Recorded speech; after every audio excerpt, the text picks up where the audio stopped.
Hello, my friend, and welcome to Pro Wrestling Daily. My name is Aaron Machbitz. Let's talk about Clash in Italy, because according to Triple H, the WWE landscape will change completely because of Clash in Italy. Now, Triple H says this all the time. It's a new era. Something amazing is going to happen. The landscape is going to change. Now, people get really kind of annoyed by this, and I do very much get annoyed by Triple H constantly saying this, but it's part of his job. He is paid to say this. They're telling him to say, hey, it's a new era. WWE landscape is changing. Make sure you overpromise, and then we'll underdeliver, and then we'll just keep doing that over and over and over and over again. And so, of course, Triple H says that after Clash in Italy, the landscape will change. Now, Clash in Italy was a very good show. Objectively speaking, it was a very good show. But as we continue to see, and a lot of fans are noticing this, there just seems like there's like a tangible missing component that seems so noticeable. You know, the company just relies a lot on being safe, and people are noticing, and it leaves majority of people disappointed. And I think that's what happened in Clash in Italy as well. But in good news, the fucking crowd in Italy was awesome, just like all European crowds are. So no, the WWE landscape didn't completely change because of Clash in Italy. The show was very good, but there still is something noticeably too safe about all the shows that I think a lot of WWE fans are starting to pick up on, and it just makes each and every PLE sort of the same, pretty much. But the show did kick off with Triple H and Gunther. The match was okay. I think Triple H and Gunther gave about 50%, I would say. And to give Cody Rhodes and Gunther only 12 minutes of time in the opening match for a WWE Championship match is actually ridiculous. I mean, these are two of the best, most hardest working, most passionate wrestlers in the company. And so obviously they're planning some sort of next match because Cody Rhodes beat Gunther with the controversial finish when the referee didn't see Gunther's foot underneath the bottom rope during the pinfall. And it was kind of a deflating way to have the match end because, of course, they're going to do a rematch the next PLE. But I don't know. 50%. It seemed like they gave about 50%. The match left so much on the table, which is good, I guess, for the next PLE. But why not go all in on this PLE? Huge crowd, opening match, and they were only given 12 minutes. So a lot of issues went into that match. And so maybe you're going to see Gunther versus Cody Rhodes at SummerSlam, because you're going to see Oba versus Brock 3 at SummerSlam, and maybe you're going to see Roman Reigns versus Seth Rollins at SummerSlam, and those are kind of the 3 big matches for SummerSlam. But that's how the show kicked off. And then I don't really care about Jade Cargill and Rhea Ripley. I just don't care. I can't stand watching Jade Cargill wrestle. Charlotte Flair is starting to annoy me. And I just thought, again, the match between Jade and Rhea was sloppy. The strikes were bad. The movements were okay and predictable. But I just can't watch. I can't watch them wrestle. And so, yeah. Anyways, but then we go to Brock and Oba, and I think Brock and Oba absolutely topped their WrestleMania match. It was fucking great match. Oba looked like a monster. Brock doing a great job making him look like a monster. He kicked out of 6 F5s.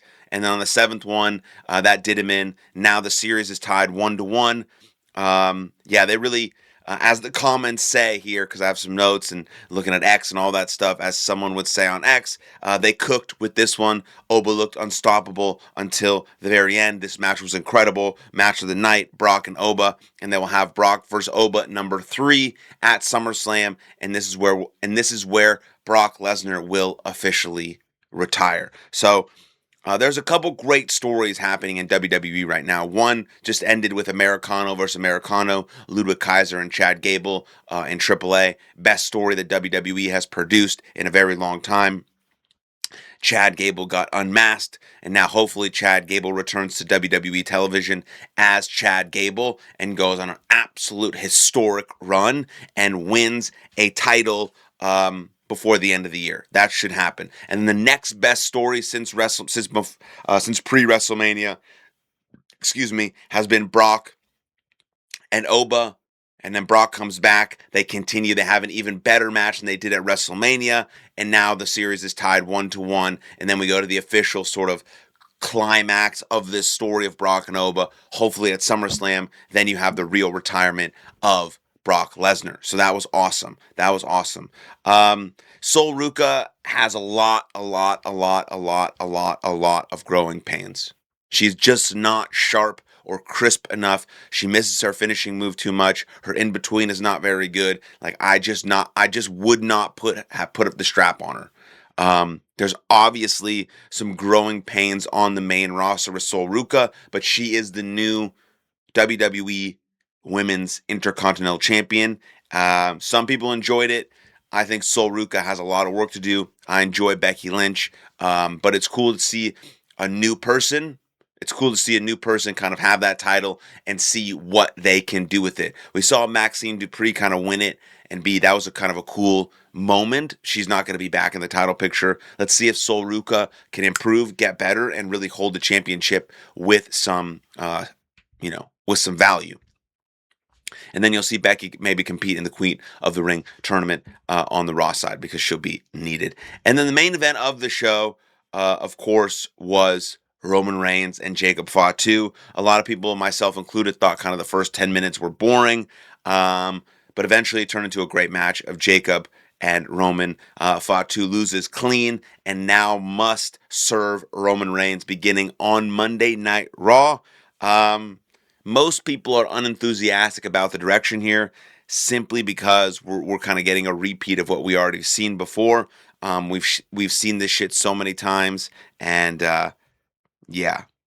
I mean, the fact that the PLE ended with a stare down between Roman, Jimmy, and Jay and the MFTs makes a lot of people want to skip Raw altogether. I can't stand the MFTs. I think they're very, very, very boring.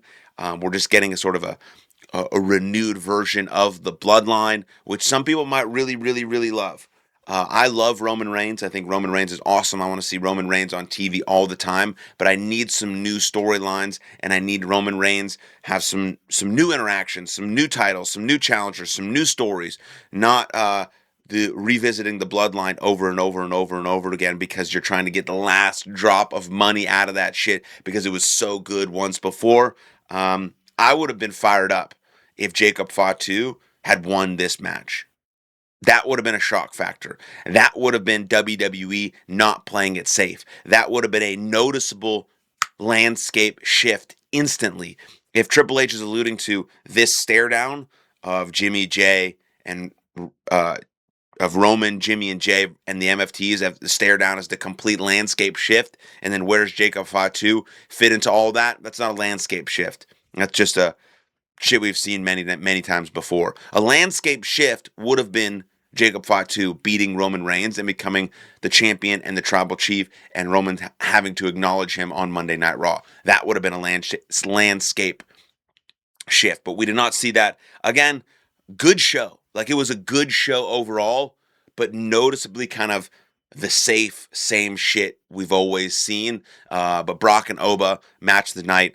Oba's going to win a championship by the end of the year. And again, I hope Chad Gable returns to WWE television as Chad Gable as soon as possible. And you just strap the rocket to Chad Gable because that dude's a fucking legend. But that's my reaction and thoughts to Clash in Italy. Let me know what you think in the comments down below. And then like the video, subscribe to the channel, and I'll see you guys next time. Lots of love. Cheers.